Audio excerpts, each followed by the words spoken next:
प्यारे बच्चों, आज हम पढ़ेंगे equilibrium of a particle under concurrent forces.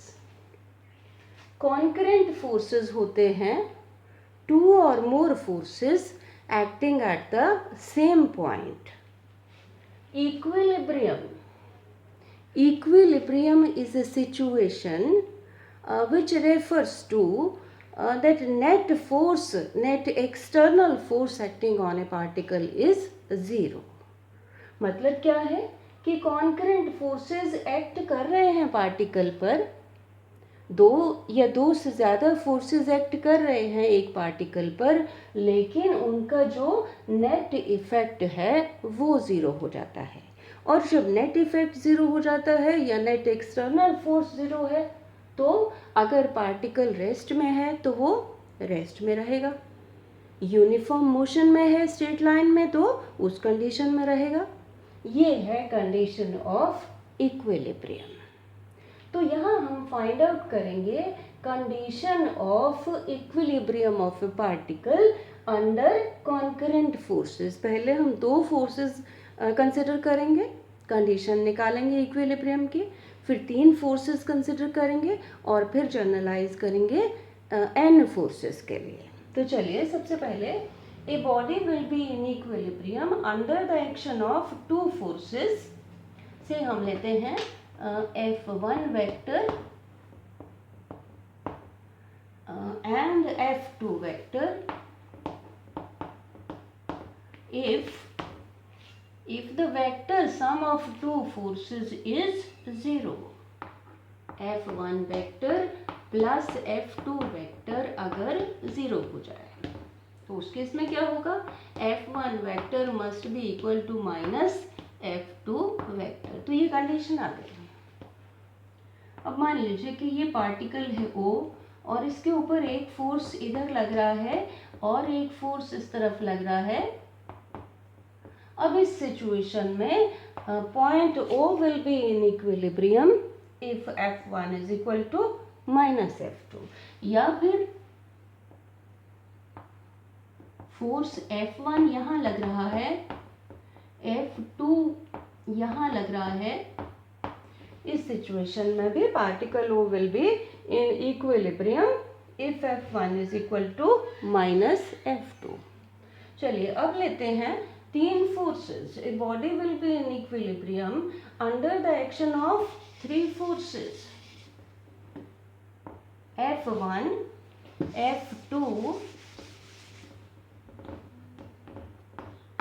and F3 if क्या होना चाहिए, F1 vector plus F2 vector plus F3 vector, vector sum of all the three forces must be 0।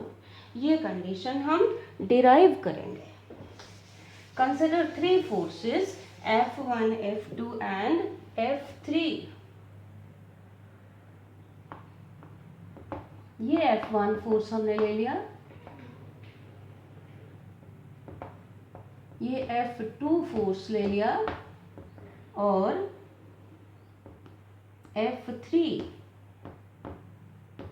All these three are acting at point O. So F1, F2 and F3 are concurrent forces. हम find out करेंगे इन तीनों का resultant. पहले हम find out कर लेते हैं resultant of F1 and F2।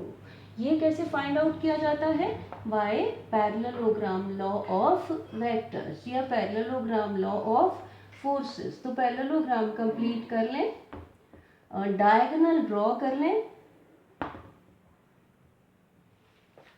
अब F1 vector plus F2 vector, this will be equal to, according to parallelogram law of vectors, it should be equal to OC vector।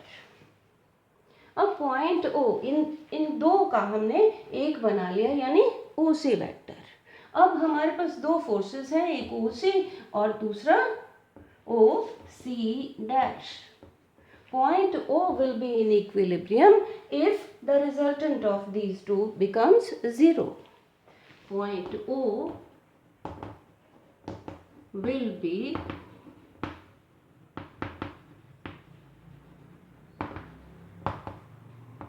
in equilibrium if OC vector equal to minus OC dash vector, जब ये equal और opposite हो जाए, और F1 plus F2 equal to OC की जगह लिखते हैं OC डैश क्या है, F3 vector,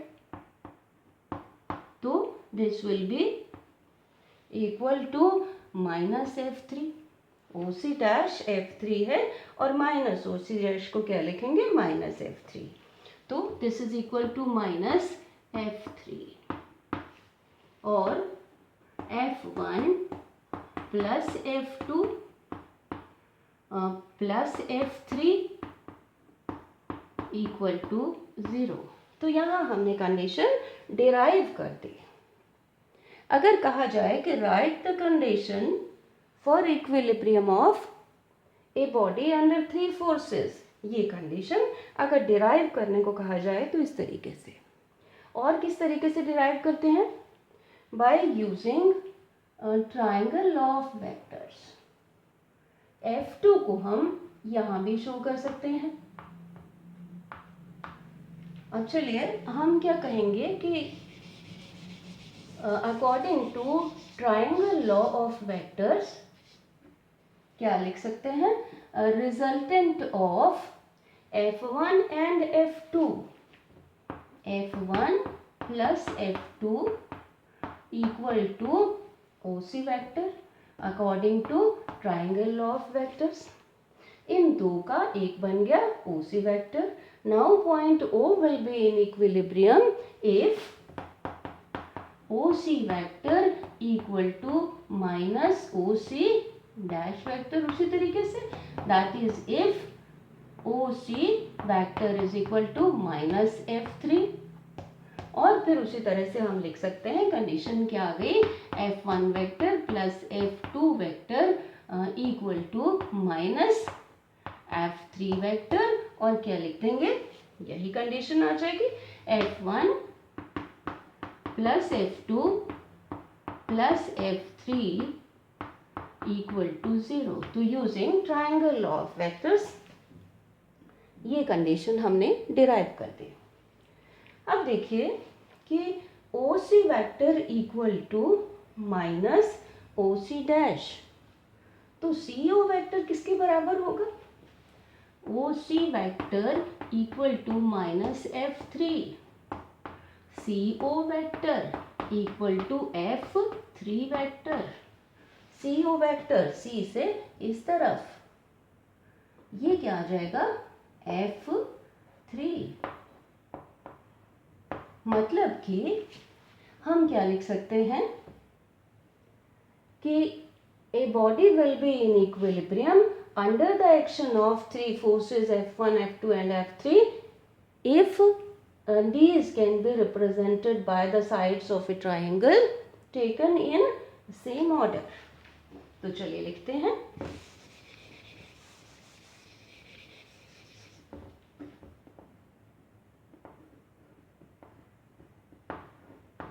a body will be in equilibrium under the action of F1, F2 and F3 if a body will be in equilibrium under the action of 3 forces F1, F2 and F3 if they can be represented by the sides of a triangle taken in same order। चलिए generalise करते हैं n forces के लिए। ए body will be in equilibrium under the action of n forces F1, F2, F3 and so on Fn if they can be represented by the sides of a polygon।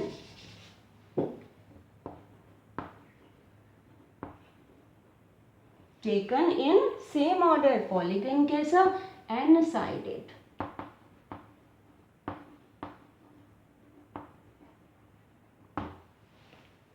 और तरीके से हम लिखते हैं, वो कैसे लिखते हैं, 3 forces F1 and F2, पहले N के लिए लिख लेते हैं, N forces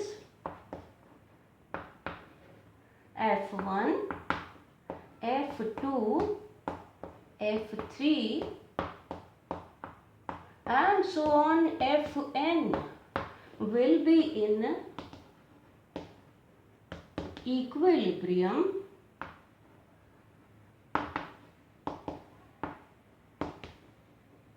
if they can be represented by the sides of a polygon taken in same order. चलिए अब थ्री फोर्सेस के लिए लिखते हैं.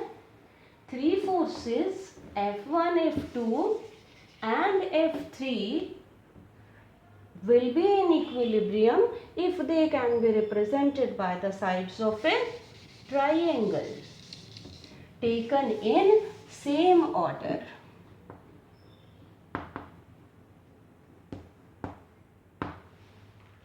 एक और तरीके से हम लिखते हैं कंडीशन, एक और condition, three forces F1, F2 and F3 will be in equilibrium if each force is proportional directly proportional to the sine of the angle between the other two forces. अब क्योंकि ये कंडीशन डिराइव की थी सबसे पहले lemme ने, तो इसको कहते हैं लैमीज थ्योरम. इसके हिसाब से F1 ओवर तीन फोर्सेस ले लेते हैं. Say this is F1, this is F2 and say this is F3. तो कैसे लिखते हैं? F1 over sine of the angle between the other two, F2 and F3, sine alpha equal to F2 over sine of the angle between F1 and F1 and F3, sine beta equal to F3 over F3. ये है ये angle between F1 and F2, sin gamma. तो कितनी तरह से हमने condition लिखी? Number one, vector sum of the forces should be zero, then the forces will be in equilibrium. Then the forces will be in equilibrium if they can be represented by a triangle, sides of a triangle taken in same order, by the sides of a polygon taken in same order, and third type of condition ये. चलिए अब solve करते हैं एक numerical problem. लिखिए, a mass of 6 kg is suspended by a rope of length 2 meter from the ceiling. A force of 50 Newton in the horizontal direction is applied at the midpoint P of the rope as shown. What is the angle the rope makes with the vertical in equilibrium? Consider G to be equal to 10 meter per second square. Neglect mass of the rope. चलिए इसको solve करते हैं. तो ये diagram दिया है, ये ceiling, ये रोप है, यहाँ से लेकर के यहाँ तक ये 2 मीटर्स, और ये मिड पॉइंट रोप का यहाँ फोर्स लग रहा है हॉरिजॉन्टल डायरेक्शन में 50 न्यूटन, और यहाँ दूसरे एंड पर 6 kg. अब इस 6 kg की वजह से वेट नीचे की तरफ एक्ट करेगा. आपको पता है कि weight is equal to m into g. m कितना है? 6 किलोग्राम, एंड g कहा है कि 9.8 की बजाय राउंड ऑफ करके 10 मीटर पर सेकेंड स्क्वायर ले लें तो ये आ गया 60 न्यूटन। यहाँ पर 60 न्यूटन फोर्स नीचे की तरफ लग रहा है। अब क्योंकि ये इस तरफ को खींच रही है तो रोप है, रोप में खिंचाव आ जाता है, टेंशन आ जाती है, टेंशन भी एक फोर्स है। तो इस तरफ फोर्स लग रहा है T2, एक टेंशन यहाँ दिखाई गई है T1। अब क्योंकि ये इस वेट की वजह से टेंशन इस डायरेक्शन में, ऊपर की तरफ भी फोर्स लग रहा है तो टेंशन ऊपर की तरफ भी एक ये फोर्स T2। अब देखिए कि ये फोर्स 60 न्यूटन और टेंशन T2 ये बैलेंस करते हैं एक दूसरे को। यहाँ पर एक्चुअली ये पॉइंट P क्या है? P is under the action of this force, ये टेंशन है T1, ऊपर की तरफ भी खिंच रहा है, इस तरफ भी, इस तरफ भी। So point P is in equilibrium under the action of all these forces. अब हमने इन सारे फोर्सेस को देखना है कि इनका रिजल्टेंट। यहाँ पर देखिए W और T2 अगर हम यहाँ दिखाएं